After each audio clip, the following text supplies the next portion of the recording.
Okay. Congresswoman Ayanna Pressley, you're now recognized, and then we'll go to Mr. Conley. Is she here? Okay, thank you, Madam Chair, Okay. and thank you to the committee staff who drafted the report detailing the deceptive, callous, and immoral role that McKinsey has played in furthering the opioid epidemic.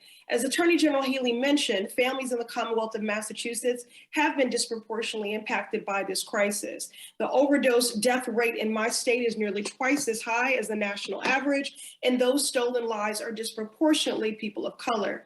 In the Massachusetts 7th, the district that I represent, I hear from community health centers and addiction recovery organizations that are doing all that they can to facilitate healing after the pain caused by McKinsey and opioid manufacturers. So, Mr. Sternfels,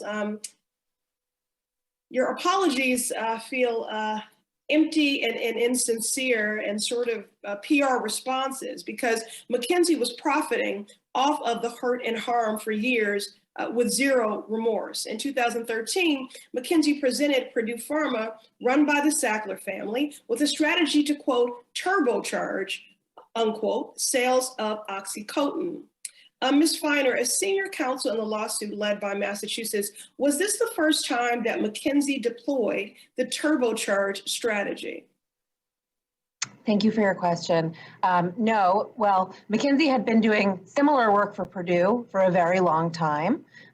So it started early, and it also used the same destructive playbook with another client, Johnson & Johnson, for its Nucynta opioid. So this was not the first time that McKinsey pulled out this playbook for one of its opioid clients. Thank you. And in fact, documents obtained by the committee show that in 2011, McKinsey consultants launched a project, as you just referenced, to turbocharge Johnson & Johnson's flagship opioid Nucynta. McKinsey helped to identify physicians that would write high numbers of opioid prescriptions. In one Johnson & Johnson presentation, McKinsey stated it had, quote, key McKinsey experts who have implemented similar efforts, unquote, at other pharma companies. Mr. Sternfels, what other companies had McKinsey worked with on these sales strategies outside of Johnson & Johnson? Congresswoman, first, I would apologize if you think that our stance is insincere.